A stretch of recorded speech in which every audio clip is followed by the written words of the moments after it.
अस्सलाम वालेकुम। कैसे हैं आप सब? उम्मीद है कि आप सब ठीक होंगे। मैं भी ठीक हूँ अल्हम्दुलिल्लाह। अभी हम लोग मार्केट आए हैं, कुछ थोड़ा सा सामान चाहिए था बच्चों के स्कूल के लिए। मैंने जैकेट्स लेनी थी तो उसके लिए हम लोग आए थे। और यहाँ पे ये एक शॉप नज़र आई है, इस पे इतने अच्छे प्लास्टिक के बर्तन थे। तो मुझे ये 2-3 टिफ़िन चाहिए थे, तो उसके लिए हम लोग यहाँ पे आ गए थे। और ये प्लास्टिक भी इतनी अच्छी वाली थी, तो फिर हमने यहाँ से थोड़े से टिफ़िन लिए हैं, 2-3 थोड़े से कह रही हूँ, दो टिफ़िन लिए थे, क्योंकि किचन में ना इन चीज़ों की बहुत ज़्यादा ज़रूरत पड़ती है।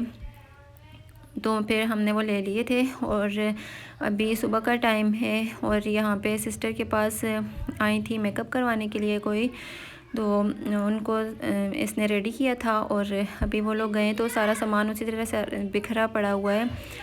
सिस्टर के घर में तो पार्लर है ना, तो वो हर चीज़ अपनी जगह पे पड़ी हुई होती है। और यहाँ पे वो सामान साथ लेकर आई थी, तो ऐसे ही सारा आगे पीछे पड़ा हुआ है। बस उनको उसने अभी रेडी किया, वो सुबह सुबह आई थी। तो फिर अभी नाश्ता उसने बाद में किया है। वलीमे का फंक्शन था ना, और गांव में तो ये सारे फंक्शन बहुत जल्दी हो जाते हैं, तो इसलिए वो लोग जल्दी आए थे और तैयार होकर अभी चले गए हैं। और सिस्टर ने नाश्ता भी किया है। और यहाँ पे बच्चे लेटे हुए हैं। स्मोक की वजह से ना बच्चों को स्कूल से छुट्टियाँ हुई हुई हैं, तो बच्चे भी अभी फ्री हैं। और सर्दी थी तो मैंने इनको बाहर नहीं निकलने दिया, मैंने कहा बाद में उठ जाना। और अभी शाम का टाइम हो रहा है। आज मैंने दिन को व्लॉग नहीं बनाया, मेरे तो खैर कितने दिन हो गए व्लॉग बनाया ही नहीं है। तो अभी शाम का टाइम हो रहा है और यहाँ पे मैंने चाय बनाई है, बाहर लेकर आई हूँ। कज़न भी आई हुई थी सिस्टर के पास, उसने पार्लर का कुछ काम करवाना था, तो मैं भी चाय बना के इनके पास ही ले आई थी। मैंने कहा इधर ही सब बैठ के पी लेंगे। तो ये दोनों तो अभी फ्री नहीं थी, मैं इनका वेट करती रही हूँ, बैठी रही हूँ इनके पास, थोड़ी देर गपशप की है। फिर मैंने कहा इनका काम तो देर से ख़त्म होगा, तो मैं जल्दी से चाय पी लेती हूँ, क्योंकि मुझे अभी किचन में और भी बहुत सा काम है। तो मैं अपना काम जाके किचन में करती हूँ। और यहाँ पे मैं कैमरे में देख रही थी ना, तो वो मैंने चाय सारी नीचे गिरा दी है। जब वीडियो बना रही होती हूँ ना, तो कैमरे में जब देख के कोई काम करती हूँ तो वो ऐसे ही होता है। अब समझ नहीं आती कैमरे को देखें या उस काम को देखें तो वो चाय भी ऐसी मुझसे गिर गई थी। और अभी मैं आई हूँ किचन में। किचन का हाल इतना आज बुरा हुआ है ना, आज बस दिन ऐसे ही गुजरा है, बहुत ज़्यादा देर हो गई थी। किसी किसी दिन ऐसा होता है ना, बहुत देर हो जाती है।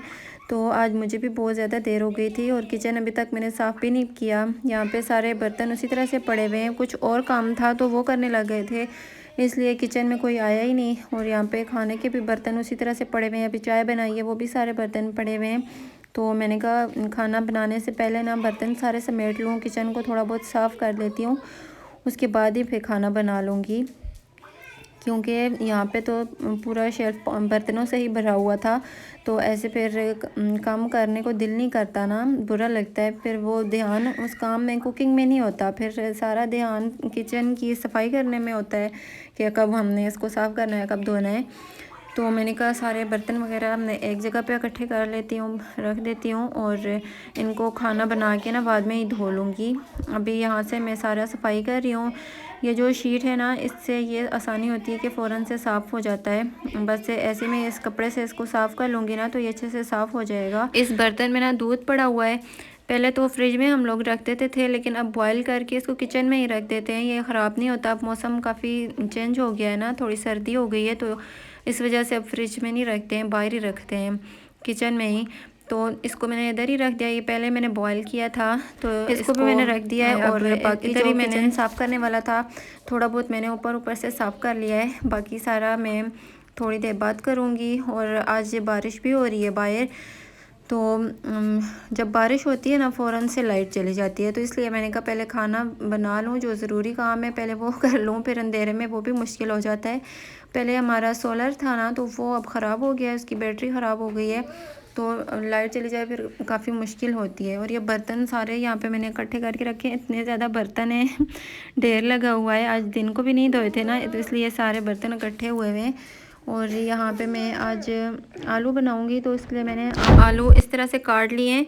जब देर हो जाए ना और कुछ समझ नहीं आती, तो फिर आलू ही बनते हैं लाजमी। हमारे घर में। तो मैंने अभी आलू ही काट लिए, मैंने कहा इनको ही जल्दी से मैं बना लेती हूँ। यहाँ पे मैंने लहसुन डाला था थोड़ा सा कुटा हुआ, और ऑयल में मैंने आलू डाले हैं। इनको थोड़ा सा फ्राई करूँगी लहसुन में, और फिर इसमें मसाले वगैरह डालूँगी। मैं अब लहसुन डाल के बनाती हूँ ना, तो इस तरह से आलू बहुत मज़े के बनते हैं, आलू की भुजिया जो होती है। तो बस टेस्ट थोड़ा सा चेंज करना चाहिए। हर बार एक ही जैसी चीज़ खा खा के ना बोर हो जाते हैं, फिर खाने को दिल ही नहीं करता। तो इसलिए थोड़ा बहुत स्पाइसेस चेंज करके बनाएं, या थोड़ी सी डिफरेंट करके बनाए ना, तो वो चीज़ अच्छी लगती है। तो ये वाले आलू आज सबको बहुत ज़्यादा अच्छे लगे थे, सबको ही पसंद आए थे। यहाँ पे ये फ्राई हो गए थे ना, तो इसके अंदर मैंने नमक, मिर्च, हल्दी, धनिया पाउडर और हाँ बस यही मसाले मैंने डाले थे, थोड़े से ही डाले थे। तो इनको अब मैंने अच्छी तरह से फ्राई किया। इतना ज़्यादा मैंने इनको फ्राई किया ना, ये बिल्कुल मैश हो गए थे, आधे तो इसी में मैश हो गए थे। और इस तरह ये बहुत ज़्यादा मज़े के बने थे। और अभी मैं रोटी बनाने लगी थी, तो मैंने देखा है आटा ही कोई नहीं है। फिर मैंने जल्दी से साथ में आटा भी गूंद लिया है, क्योंकि लाइट भी चली गई थी और काफ़ी ज़्यादा देर हो गई थी। तो बस जल्दी जल्दी से मैंने आटा गूंदा है। और अभी यहाँ पे नेक्स्ट मॉर्निंग है, आज सिस्टर ने घर वापस जाना है, तो उसने अपना बैग यहाँ पे निकाल के रखा है। और ये इतने ज़्यादा शापर साथ नज़र आ रहे हैं, ये उसके पार्लर का जो सामान है ना, वो सारा इसमें पड़ा हुआ है, वो साथ लेकर आई थी इस दफ़ा। वैसे तो उसके घर में ही है सारा सामान, यहाँ नहीं लेकर आती, लेकिन इस दफ़ा किसी ने तैयार होना था, उससे मेकअप करवाना था, तो इसलिए वो साथ लेकर आई थी। और रात को बारिश हुई थी ना, तो इतना ज़्यादा गंद हो गया था, मिट्टी और हर तरफ गंद था। तो मैंने कहा मैं आज फ़र्श धो लेती हूँ, अच्छे से वॉश करती हूँ। और यहाँ पे मैंने कमरा एक दफ़ा धोया है, उसके बाद ये वाला ब्रश में लेकर आई हूँ। मैंने कहा इसके साथ ना इसको अच्छी तरह से इसकी रगड़ाई करती हूँ और इसको साफ़ करती हूँ। ये जो हमारा जो फ़र्श है ना, ये इस तरह से ख़राब हुआ है, तो इसके अंदर मिट्टी जम जाती है बहुत ज़्यादा। तो कुछ दिन के बाद ना इसको इस तरह से ब्रश के साथ साफ़ ना करो ना, तो ये सही से साफ़ नहीं होता। तो इसलिए मैंने कहा आज मैं इसको इसके साथ ही साफ़ करती हूँ, ताकि अच्छे से साफ़ हो जाए। तो अभी ये इस ब्रश से सारा साफ़ करके ना, फिर मैं इसको एक दफ़ा पानी सारे फ़र्श पे गिराऊंगी, उसको फिर दोबारा से धोऊंगी, ताकि ये मिट्टी जो है ना, ये सारी उतर जाए और साफ़ हो जाए। और जब इस ब्रश के साथ इसकी क्लीनिंग करो ना, तो इतना अच्छा साफ़ हो जाता है। लेकिन जल्दी जल्दी इसके साथ कर भी नहीं सकते, क्योंकि इसके साथ ना बहुत ज़्यादा इसको ज़ोर से धोना पड़ता है, तो वो बहुत मुश्किल काम है। झाड़ू के साथ फ़र्श धोना आसान है, लेकिन इस ब्रश के साथ धोना काफ़ी मुश्किल है। ये मुझसे टूट गया था ना दरमियान से, तो इसलिए इसको अब संभालना भी मुश्किल हो रहा था। लेकिन फिर भी मैंने इसके साथ थोड़ा बहुत साफ़ कर लिया था। और आज का मेरा व्लॉग कैसा लगा आपको मुझे ज़रूर बताइएगा। हम फिर मिलेंगे अच्छे से नए व्लॉग में। अल्लाह हाफिज़।